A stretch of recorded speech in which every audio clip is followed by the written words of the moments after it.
They talked little, and then only of the most wholesome and common things, for their minds were charged with painful thoughts that clamored for explanation, though no one dared to refer to them. Hank, being nearest to primitive conditions, was the first to find himself, for he was also less complex, and Dr. Cathcart's civilization championed his forces against an attack singular enough. To this day, perhaps, he's not quite sure of certain things. Anyhow, he took longer to find himself. Simpson, the student of divinity, it was who arranged his conclusions probably with the best, though not most scientific, appearance of order. Out there, in the heart of unreclaimed wilderness, they had surely witnessed something crudely and essentially primitive, something that had survived somehow the advance of humanity, had emerged terrifically, betraying a scale of life still monstrous and immature. He envisaged it rather as a glimpse into prehistoric ages, when superstitions, gigantic and untamed, the powers that may have haunted a primeval universe, had not yet withdrawn.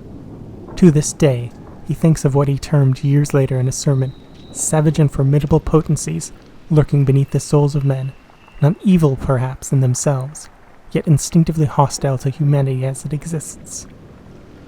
With his uncle he never discussed the matter in detail, for the barrier between the two types of minds made it difficult.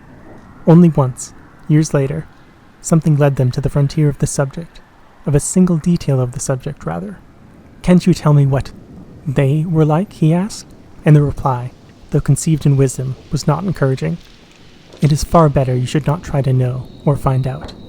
"Well, that odor," persisted the nephew. "What do you make of that?" Dr. Cathcart looked at him and raised his eyebrows. "Odors," he replied, "are not so easy as sounds and sights of telepathic communication. I make as much, or as little, probably, as you do yourself." He was not quite so glib as usual with his explanations. That was all. At the fall of the day, cold, exhausted, and famished, the party came to the end of a long portage, and dragged themselves into a camp at the first glance seemed empty. Fire there was none, and no punk came forward to welcome them. The emotional capacity of all three was too overspent to recognize either surprise or annoyance, but the cry of spontaneous affection that burst from the lips of Hank as he rushed ahead of them towards the fireplace came probably as a warning that the end of the amazing affair was not quite yet. And both Cathcart and his nephew confessed afterwards that when they saw him kneel down in his excitement and embrace something that reclined, gently moving, beside the extinguished ashes, they felt in their very bones that this something would prove to be Defago, the true Defago, returned. And so indeed it was. It is soon told, exhausted to the point of emaciation, the French-Canadian, what was left of him, that is, fumbled among the ashes, trying to make a fire. His body crouched there, the weak fingers obeying feebly the instinctive habit of a lifetime with twigs and matches. But there was no longer any mind to direct the simple operation. The mind had fled beyond recall, and with it, too, had fled memory. Not only recent events, but all previous life was a blank. This time it was the real man, though, incredibly and horribly shrunken.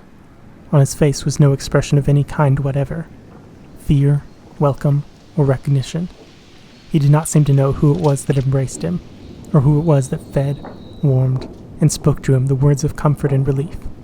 Forlorn and broken beyond all reach of human aid, the little man did meekly as he was bidden.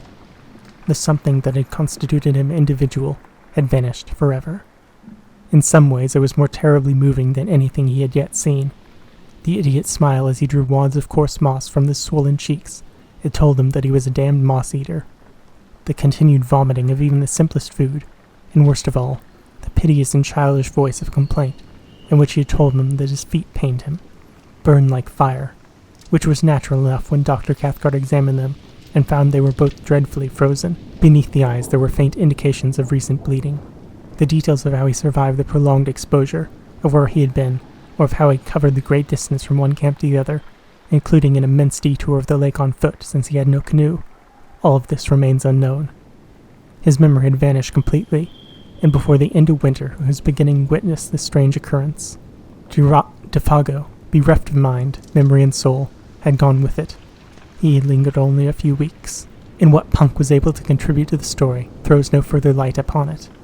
He was cleaning fish by the lake shore about 5 o'clock in the evening, an hour, that is, before the search party returned, when he saw the shadow of the guide picking its way weakly into camp.